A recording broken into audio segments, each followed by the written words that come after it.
2014 से पीछे यहां लगातार कांग्रेस की सरकार रही। भूपेंद्र सिंह हुड्डा इस क्षेत्र से लोगों ने वोट देकर के मुख्यमंत्री बनाए, परंतु जिस गति से विकास इन 6 वर्षों के अंदर हुआ है, उतना विकास पिछले 10 वर्षों में नहीं हुआ। ये बड़ौदा हलके के लोग इस बात की चर्चा कर रहे हैं।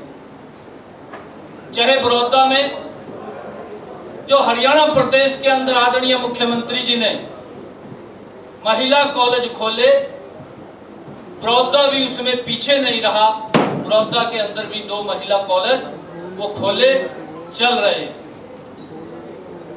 और जिस प्रकार से और भी हरियाणा प्रदेश के अंदर मनोहर लाल जी के नेतृत्व में सरकार चली है। आज विजयदशमी महापर्व है। हरियाणा प्रदेश के अंदर मनोहर लाल जी के नेतृत्व में ईमानदारी से इन 6 वर्षों के अंदर हरियाणा को आगे बढ़ाने का काम बिना भेदभाव के किया है। नहीं तो हरियाणा प्रदेश के अंदर जिस प्रकार का क्षेत्रवाद पनपता था, जिस प्रकार का भेदभाव होता था, आज समान रूप से हरियाणा प्रदेश का विकास मनोहर लाल जी के नेतृत्व में हुआ है। और उसको लेकर के जो बड़ौदा में भी, क्योंकि ये उपचुनाव आया है, इस उपचुनाव के अंदर आज लोगों ने ये मन बनाया है कि हम सरकार के अंदर साझेदारी रखना चाहते हैं। और योगेश्वर दत्त एक ऐसा युवा है जिसने इस बड़ौदा का सम्मान विश्व के अंदर ऊंचा करने का काम किया है। योगेश्वर दत्त ने इस हिंदुस्तान के तिरंगे का सम्मान बढ़ाने का काम किया है। आज बड़ौदा का सम्मान योगेश्वर दत्त के साथ वो ऊंचा होगा। ये बड़ौदा के हलके के लोगों ने अपने मन में ये ठान लिया कि वो एक वोट यहां से वो कमल के फूल योगेश्वर दत्त को जाएगा और भारी बहुमत से यहां से जिता करके उनको विधानसभा में भेजने का काम यहां की जनता वो करेगी। ये मन ये हरियाणा बड़ौदा की जनता ने वो बनाया है। और आज विकास की इस गति को और गति मिले, इसको वो विधानसभा में भेज करके बड़ौदा के विकास को और तेज करने का मन यहाँ की जनता ने बनाया है। क्योंकि पिछले लगभग 1 हफ्ते से मैं इस क्षेत्र के अंदर लोगों से गांव-गांव जाकर के हम मिल रहे हैं और लोगों का आज एक ही मन है कि सरकार के साथ जाने में, क्योंकि क्षेत्र का विकास हो सकता है। और विपक्ष के अंदर जिस प्रकार की अनदेखी वो पूर्व की सरकारों में होती थी, मनोहर लाल जी के नेतृत्व में हरियाणा प्रदेश का समान रूप से काम हो रहा है। आज हर व्यक्ति ने यह ठाना है कि योगेश्वर दत्त को विधानसभा में भेजना है। मैं प्रमोद शर्मा आपसे ये जानना चाहता हूँ कि आप सामान्य विकास की बात करते हैं। 1 साल पहले ही इलेक्शन हुए थे, उसमें आपके बड़े-बड़े 8 मंत्री हार गए थे। हालांकि आप भाग्यशाली हो कि आप लोकसभा में चुने गए थे, आप भी मंत्री थे उस समय। आपके विधानसभा से भी आपका जो विधायक जो आपने जो उम्मीदवार उतारा वो हार गया था। अगर सामान्य विकास हुए थे तो सारे मंत्री क्यों चुनाव हार गए थे? देखिए, मैंने अभी चर्चा भी की है। जिस प्रकार की योजनाएं मनोहर लाल जी ने बनाई हैं, हरियाणा के अंदर एक गरीब माँ बाप को तो ये सोच भी नहीं सकता था कि उसका बेटा सरकारी नौकरी लग जाएगा। मैं कल कहीं गांव के अंदर गया और वहां के बुटाना गांव के अंदर भी मैं गया। वहां के सरपंच महोदय बैठे थे, गांव के मौजूद लोग थे। उन लोगों ने एक चर्चा की, एक बात पूरी गांव की जनसभा में कही कि भाई हमारे गांव से 50 युवाओं को रोजगार मिला। जब उन्होंने ये बात कही तो मैंने गांव वालों को कहा कि आप पिछला 20 साल का 2014 से पहले का भी रिकॉर्ड देख लीजिए कि कितने युवाओं को मिला। एक भी युवा का कोई 5 पैसे खर्च नहीं हुआ। जिस भी युवा ने 100 रुपए का फार्म भरा उसको घर बैठे नौकरी मिल गई है। ये मनोहर लाल जी के कार्यकाल के अंदर ये सिस्टम बना है, जिसके अंदर आम बच्चे को भी वो नौकरी मिली है, क्योंकि हमने सिस्टम बनाया। और सिस्टम के अंदर क्योंकि लोग जब जनता के बीच में जाते हैं, मैंडेट जनता का है और जनता जो फरमान देती है उसको स्वीकार करना पड़ता है। परंतु मैं ये बात कहना चाहता हूं कि भारतीय जनता पार्टी की मनोहर लाल जी के नेतृत्व में 47 सीटें थी और 40 सीटों के ऊपर भारतीय जनता पार्टी ने विजय प्राप्त की है। कई सीटें हैं, कई लोकल भी कोई कारण हो सकते हैं, परंतु हरियाणा प्रदेश की जनता का विश्वास मनोहर लाल जी की सरकार की तरफ बढ़ा है, कम नहीं हुआ। आप नारायण विधानसभा से जो विधायक रहे हैं, आप जो है कुरुक्षेत्र से सांसद रहे हैं, एक राजकुमार सैनी जो आपकी विधानसभा से रहे हैं, आपके एक तरह सांसद रहे हैं, ऐसे चुनाव लड़ रहे हैं, उनका यहाँ क्या रहेगा आपके हिसाब से, क्या आपको लगता है? देखिए, ये लोकतंत्र है। लोकतंत्र के अंदर हर व्यक्ति को अपनी बात कहने का अधिकार है, परंतु मैं ये कहना चाहता हूं कि वो व्यक्ति कभी कहीं से चुनाव लड़ता है, कभी कहीं से लड़ता है, अपने आप ही लड़ता है, किसी और को शायद मौका नहीं देता। सैनी साहब, धर्मपाल वर्मा जी, आप एक हफ्ते से विधानसभा क्षेत्र में घूम रहे हैं। लोग ये जानना चाहते हैं कि जो आपके सहयोगी जनता पार्टी के लोग हैं, उनके जो वोटर्स हैं, उनकी क्या स्थिति है, क्या वो समन्वय में वोट देना चाहते हैं, दे रहे हैं या नहीं, ये आपने देखा हुआ है? देखिए, मैं गांव के अंदर जा रहा हूं, जैसा मैंने कहा है कि पिछले लगभग 7-8 दिनों से गांव के अंदर जाना हो रहा है, और जो मेरे कार्यक्रम होते हैं उसके अंदर ज्वाइंट भारतीय जनता पार्टी और जननायक जनता पार्टी दोनों के कार्यकर्ता मिलकर के गांव के लोगों का सामूहिक रूप से कार्यक्रम हो रहा है। और अभी आदरणीय मुख्यमंत्री जी के भी 29 तारीख को कार्यक्रम है। 29 तारीख को आदरणीय मुख्यमंत्री जी बड़ौदा हलके में रहेंगे। 30 तारीख को चौधरी दुष्यंत चौटाला जी बड़ौदा हलके में रहेंगे और 31 तारीख को फिर आदरणीय मुख्यमंत्री जी के कार्यक्रम है। ज्वाइंट कार्यक्रम वो चल रहे हैं। जो कार्यकर्ता है, हमारे कार्यकर्ता नीचे मिलकर के एकजुट होकर के वो लगे हुए हैं और आज लोगों का भी सरकार के साथ चलने का मन है।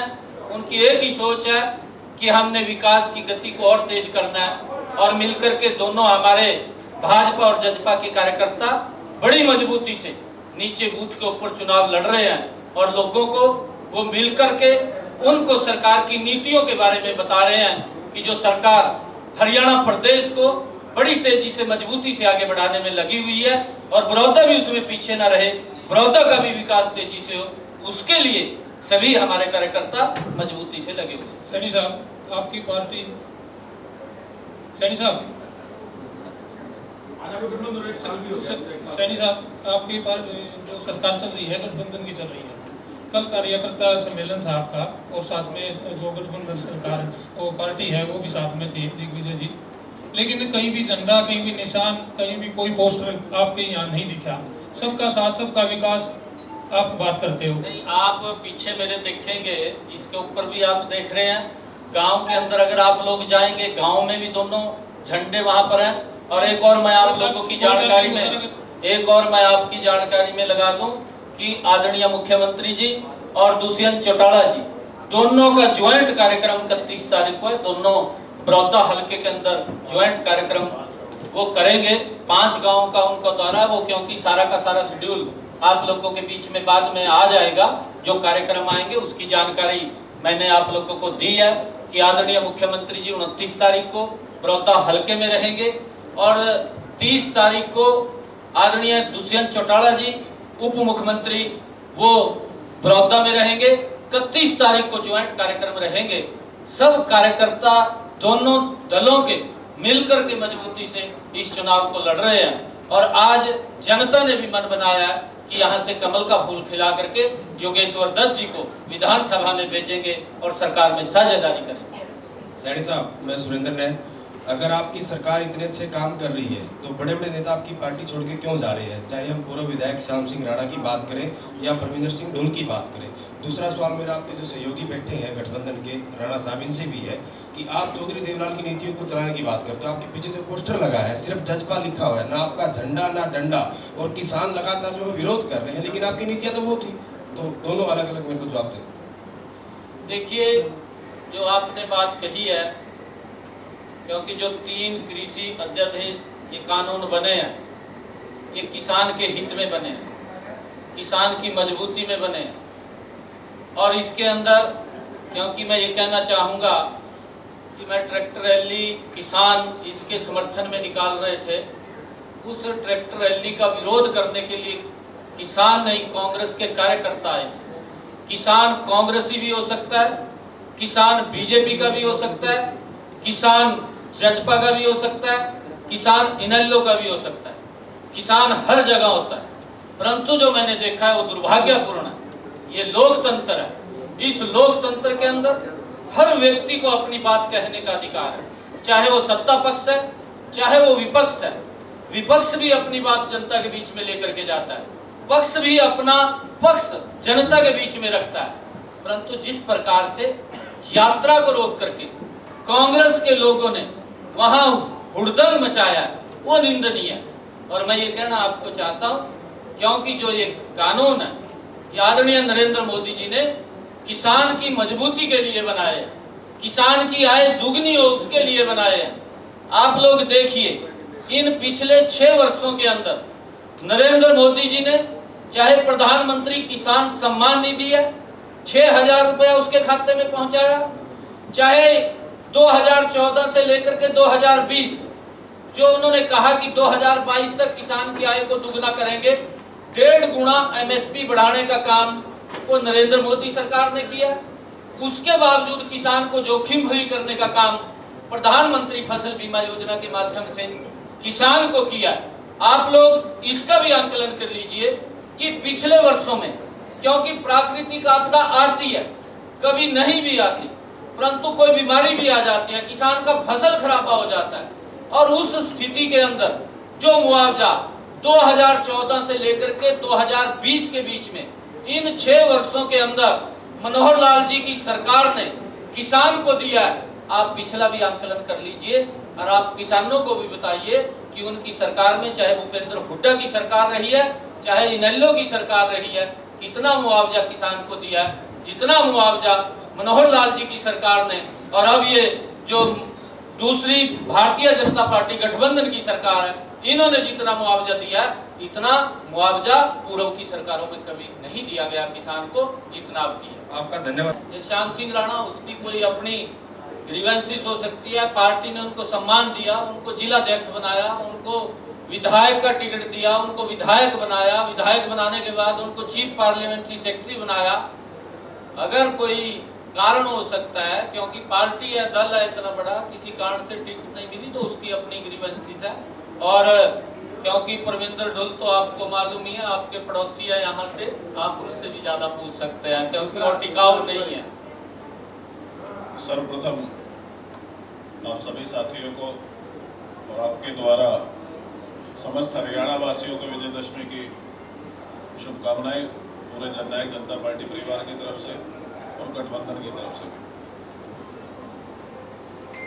देखिए, जो आपने सवाल पूछे, आपके सवाल का वाजिब जवाब मैं देना चाहूँगा। पहला आपका सवाल था कि आपके निशान और आपकी गठबंधन का समन्वय क्यों नहीं दिखा। आप अगर जो कहीं भी गांव में जाएंगे, हो सकता है यहाँ आप लोगों को ना दिखे, ये हमारे दोनों पार्टियों के जो सीनियर नेता उन्होंने डिसाइड किया कि क्योंकि एक ही प्रत्याशी को चुनाव लड़ना था, इसलिए कमल के निशान पर हम चुनाव लड़ेंगे। और दोनों पार्टियों की सहमति से ही योगेश्वर दत्त को उसमें प्रत्याशी बनाया गया है। पैनल में पूरा बनाया गया, जिसकी अब चर्चा करनी व्यर्थ होगी, जिसमें जेजेपी से भी जो हमारे टिकटार्थी थे वो भी थे और बीजेपी की भी बाकी साथी भी थे। एक प्रॉपर पैनल पे छटनी करके योगेश्वर जी को ये टिकट दी गई है। रही बात चौधरी देवीलाल की नीतियों की, तो मैं आपको एक उदाहरण देना चाहूँगा कि जब भी बीजेपी और चौधरी देवीलाल की नीतियों में विश्वास रखने वाली पार्टी, चाहे वो इनेलो हो, चाहे वो समता पार्टी हो, या पहले जब भी कोई सरकार बनी है, वो बीजेपी और चौधरी देवीलाल की नीतियों से हरियाणा में बनाई गई है।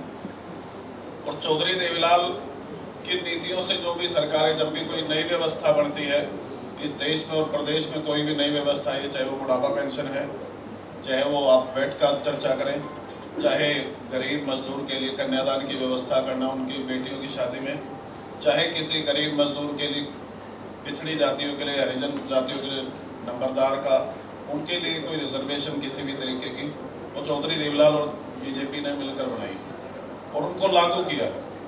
जब भी कोई नया सिस्टम, जब भी कोई नई व्यवस्था की जाती है तो उसकी एक बार चर्चा होती है और विपक्ष उसको मुद्दा बनाने की कोशिश करता है। मैं आप लोगों को विश्वास दिलाता हूँ, अगर आप ग्राउंड पर जाकर रिपोर्टिंग करेंगे, अगर जो आप वहाँ जाकर देखेंगे, तो पूरे समन्वय से एकजुट होकर आज जननायक जनता पार्टी और बीजेपी के सभी कार्यकर्ता एकजुट होकर इस चुनाव में लड़े हैं।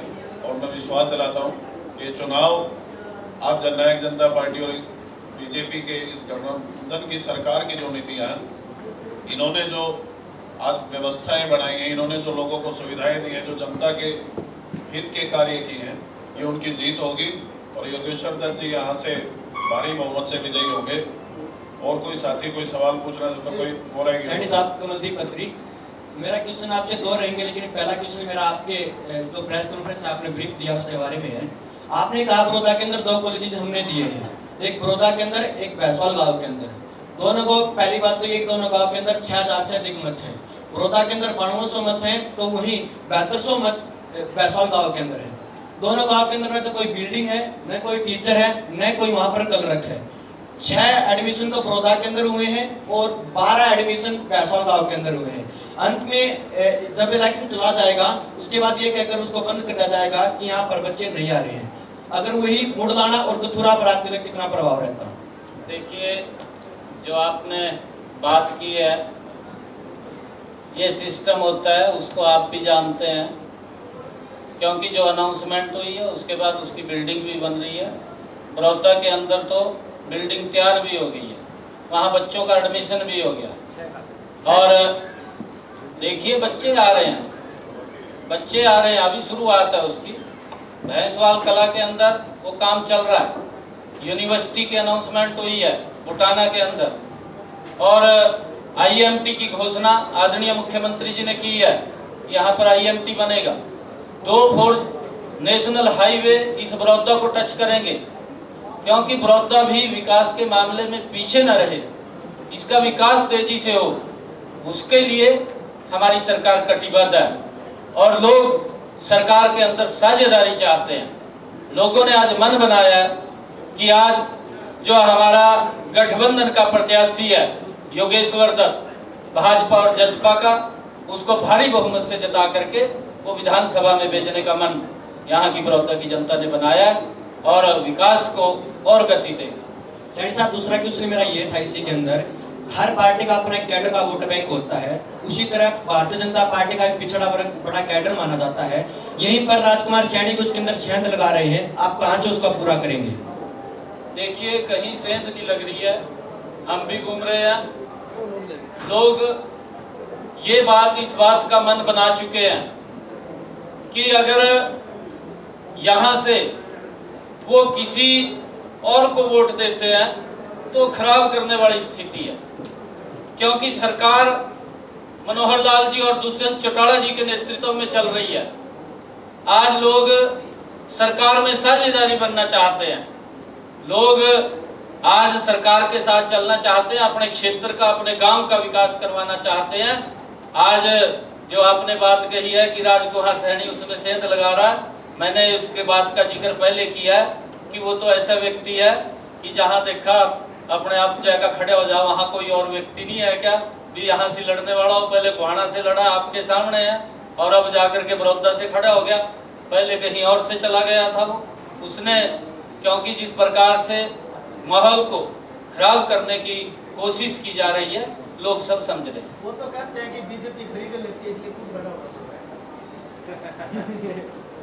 ये तो उसी को पूछना है। सैनी साहब नमस्कार, मेरा नाम रोहित शर्मा है।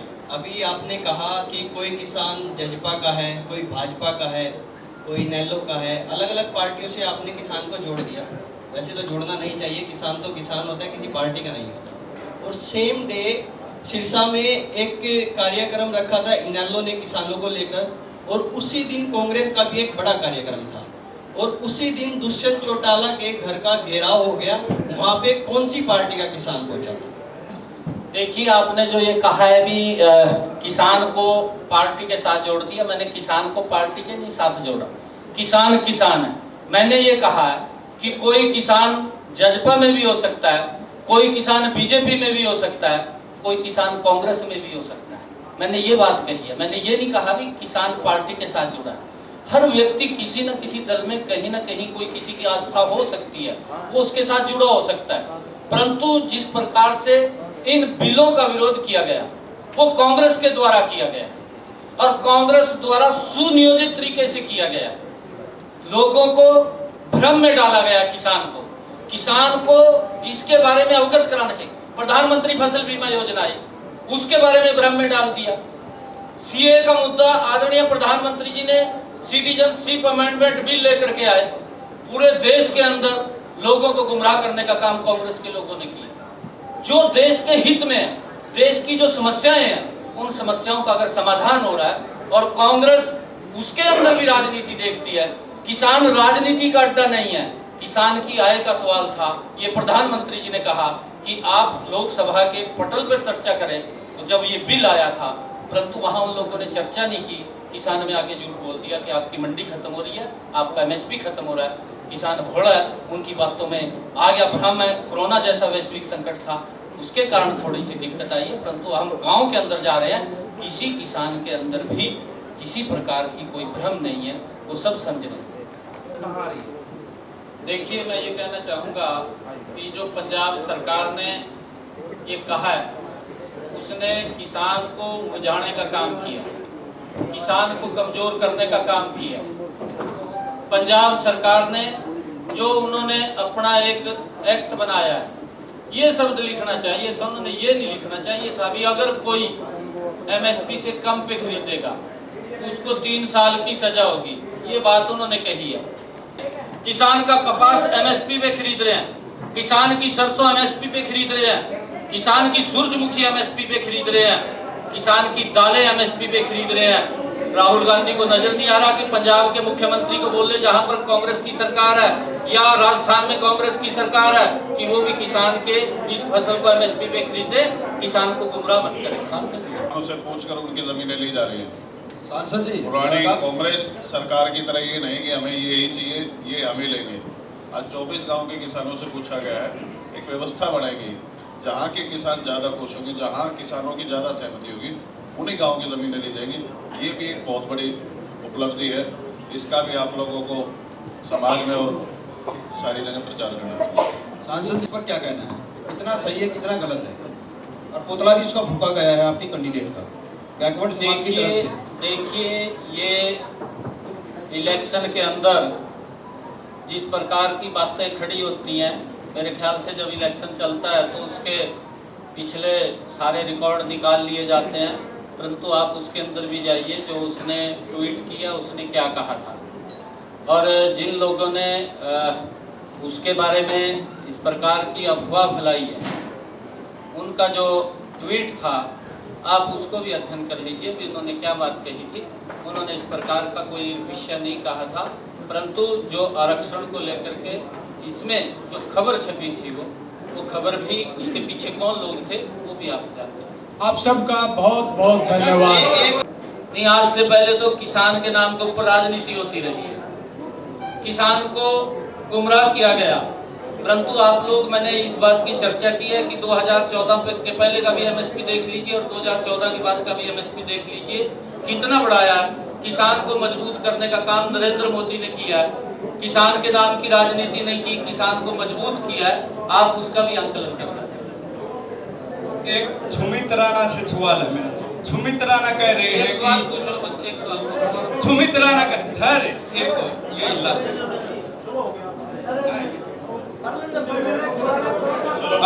सुमित राणा जी, मेरा एक सवाल है कि आप कह रहे हो जननायक जनता पार्टी चौधरी देवीलाल के उन पर चली है और इनेलो पार्टी भी कह रही है जननायक चौधरी देवीलाल के नाम पे, और आदित्य देवीलाल भी कह रहे हैं देवीलाल के नाम पे, रणजीत चौटाला भी कह रहे हैं। अब ये जनता क्या समझे कौन सा देवीलाल के नाम पे मांग रहा है? ये चारों पार्टियों में गए हुए हैं, चारों देवीलाल के नाम पे मांग रहे हैं।